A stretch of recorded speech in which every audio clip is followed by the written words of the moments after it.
Hey friends, fellow anglers, and everyone looking to wet a line. Your resident fishing expert here, ready to dive deep into what the waters of Canada have in store for us on the 10th of November 2025. If you're wondering whether to brave the chill or stay warm by the fire, you're in the right place. We're talking about a day that marks a real transition, a subtle dance between autumn's last gasp and winter's icy embrace.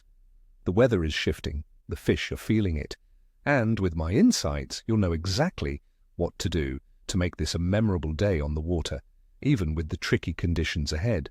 Prepare for some valuable tips that could turn a slow day to a success. Let's talk about our prime targets for this crisp, late autumn day. With the waters steadily cooling, we're focusing on species that thrive in these conditions. My top picks for the 10th of November are walleye, northern pike, and the magnificent lake trout. First up, the walleye. These cunning predators will be moving deeper as the shallow areas continue to chill. Look for them along the edges of drop-offs, particularly where a soft, silty bottom transitions to a rocky structure. Think depths of about 10 to 25 feet in larger lakes like those in Ontario.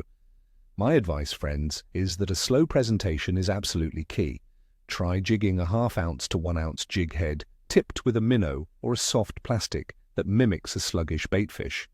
A little trick from my experience, subtle twitches, just enough to get that bait dancing tantalizingly on the bottom, can often trigger a strike when they're less aggressive. Next, let's chase the aggressive, tiddy northern pike. November is often prime time for big pike, as they're actively feeding to build up fat reserves for winter. Look for them lurking in shallower, weedy bays, especially those with access to deeper water nearby. They'll also be around rocky points and submerged timber, ambushing unsuspecting prey. For tackle, big baits are the name of the game, friends. Large spinnerbaits, jerkbaits, or even larger swimbaits can be incredibly effective. Cast close to cover and retrieve with an erratic, stop-and-go action to mimic a wounded baitfish. And for those chasing a true freshwater challenge, let's talk Lake Trout. As waters cool, trout will cruise deeper basins, often near underwater humps or sharp breaks, seeking out schools of baitfish. Depths of 30 to 60 feet or even deeper in larger lakes will be your sweet spot. Down-rigging with spoons or large stick baits can be highly productive. If you're jigging, heavy metal jigs or blade baits dropped directly over structure will draw strikes. They love those cold, oxygen-rich waters, and on a day like this, they might just be looking up for a meal.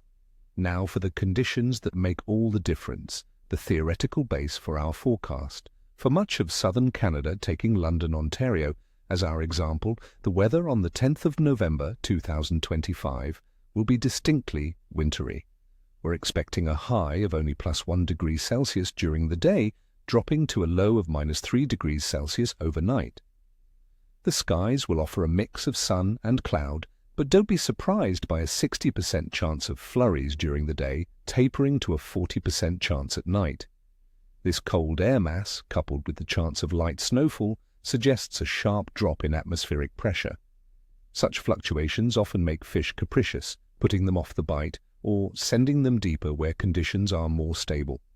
The wind, while not specifically forecasted for the 10th, is generally light in November, which is a small blessing, making for more comfortable, though chilly, casting conditions. Regarding the water temperature, we're seeing a clear downward trend across major Canadian lakes.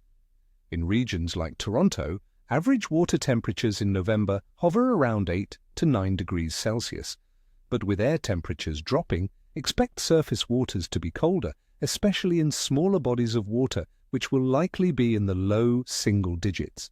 Fish metabolism is slowing down, prompting them to seek out slightly warmer pockets of water or thermal breaks, but mostly concentrating on deeper, stable environments where baitfish are abundant. This is a crucial factor for finding them. As for the celestial influence, the moon phase on November 10th, 2025 is a waning gibbous, with about 60 to 70% of its surface illuminated and getting smaller. It's about 4 days past the full moon. Many anglers believe that the waning gibbous phase, especially after the initial post-full moon lull, can still offer decent fishing, but the bite might be more localized or less aggressive than during the waxing phases. Popular fishing lore suggests that the bite can be stronger around moonrise and moonset, so keep an eye on those times. Considering all these factors and the cold air, the dropping water temperatures, the fluctuating pressure from the incoming cold front, and the waning moon, I'm going to give the overall bite an assessment of challenging. Mort. The fish are present, friends, and they're still feeding to prepare for winter, but they'll be lethargic and selective. You'll need to work for your fish, adapting your techniques to slower presentations and targeting deeper structures where they'll be holding. Patience and precision will be your best friends on this day. It's not a day for a feeding frenzy, but for the persistent angler, there are certainly rewards to be had. So, my friends, brave the chill, bundle up, and remember these tips. I wish you all tight lines, ni kwosta, ni cheshwi. If you found this forecast helpful, please hit that like button, subscribe to the channel for more tips and tricks, and ring that notification bell so you don't miss any of my upcoming videos. And tell me in the comments below, what are your plans for fishing this November? What are your go-to tactics when the weather gets cold and the fish get finicky? Share your wisdom, and let's keep this conversation going.